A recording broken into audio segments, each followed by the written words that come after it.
Hello guys, in this video I am going to show you how to enable the Save Track Log function in the IGO Navigation application. But first I just want to mention, don't forget to subscribe to my channel, because at 10,000 subscribers I am going to show you my whole YouTube revenue statistics and growth strategy, as well as how to make money online. Let's jump into it.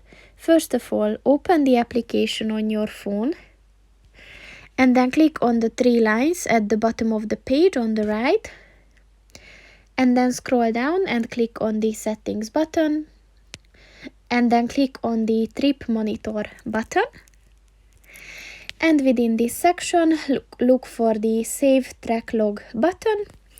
And if you want to turn this on, just click on the white square next to it, and there's a little notification that this setting will be applied only for the next trip record, so you have to set it every time you record a trip.